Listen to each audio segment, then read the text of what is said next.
The flower is a beautiful card, connected not just with the manifestation of flowers, but also with festivities and joy. The kanji character at the top of the card is hana, meaning blossom, petal, or bloom in Japanese. In the story, this entity is associated with the creation of flowers, and is able to manifest whatever flowers the holder of the card may desire. This is, of course, a symbol of a fertile earth, and therefore the fertility too of our own consciousness, both physical and psychological. The Aztec goddess Xochiquetzal, a flower maiden deity, is synonymous with this, depicted as a figure of youth and concerned with the growth of harvests and particularly flowers. This is allegorical to human desire, and she is also symbolic of our own search for happiness and luxury experience, as seen also with the flower, where her power is more for the creation of joyful abundance than it is for fighting or conquering obstacles like certain other cards. Her hair is fashioned into pigtails, with a unique spiral pattern, appearing almost bouncy, and with the strands curled around each other to create this pattern, of which is not unlike those seen in the study of natural geometry, sometimes known as sacred geometry.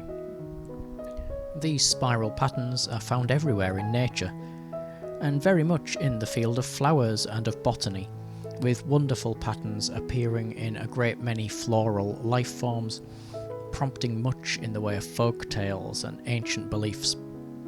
Today, it's believed that such spiral patterns are created due to the motions of rotation of the planet coupled with the gravitational pulls of which create the form, as seen in the spiraling of galaxies, and even in the double helix of our own DNA. In terms of folklore and metaphysical thought, these spirals are suggestive of an endless cycling of life and death, seen again with the flowers as they bloom in spring and die in the autumn, before once again being reborn. This thought form is seen in Buddhism, with the idea that our path is not straight, but spiral, much like contemporary ideas about time. In this way, even on a mundane and day-to-day level, we return to things and see them renewed in a new light or understanding. Upon her forehead, the flower wears a symbol shaped like petals, of which is somewhat placed in the shape of a diamond. This third eye chakra is very much concerned with our intuition and our instinct, and in Buddhism it is shown with a floral design, particularly that of the lotus flower. The psychical elements of life are expressed through this chakra. It's connected with the emotions of feeling instead of thinking and the dream space, and it can be cross-referenced to the bindi, of which is considered the dot or the point of which creation begins, a singularity if you will, and therefore also a unity of all. The bindi, and by extension the third eye chakra, is described as the sacred symbol of the cosmos in its unmanifested state. Consider also the diamond pattern of the flower's headdress, of which can be suggestive of the brilliance of light, or in this case the sun, and therefore we have the power of which is needed to allow flowers, and indeed all natural life, to grow. The figure of the flower herself is a beautiful goddess not unlike the Greek and Roman figure of Anthea, who, like the aforementioned Aztec goddess, was also one of vegetation and of gardens, flowers, and the season of spring, and therefore by extension she was a goddess of human joy and love. The flower card too is one fond of festivities. It shows up in the story as part of the field day at Tomoida Elementary School, and it's shown as having a great fondness of any form of festival or celebration. In fact, flowers have always played a part in ceremony and celebration, both of the joy of life and also the remembrance of it.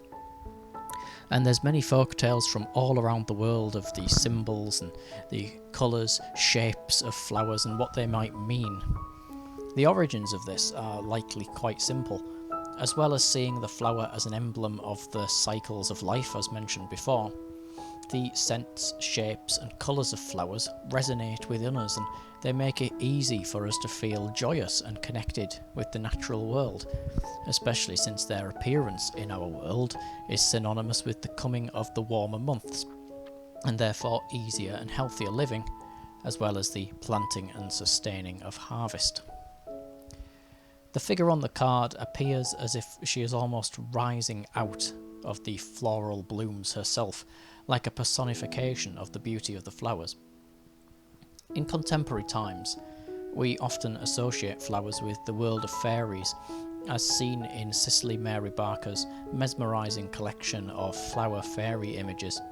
And this idea really came into form during the Victorian age, when fairies began to change from their original form as entities of genuine belief, creatures of whom we could communicate with and who dwelt in a world close to and yet removed from ours, into images associated with children's books and therefore made much more cute and whimsical in nature than what they were before.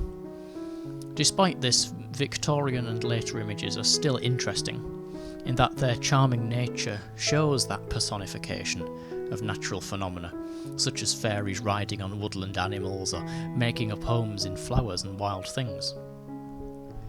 To draw this card is most certainly a positive sign, suggesting festivities, parties, or simply the ability to see those qualities in our everyday life. The card's preoccupation with flowers may symbolise a light-hearted and carefree nature, an ability to seek out and enjoy those beauties of the world, or to take oneself into that natural world, to soak up the atmosphere thereof, and to recharge and replenish the soul.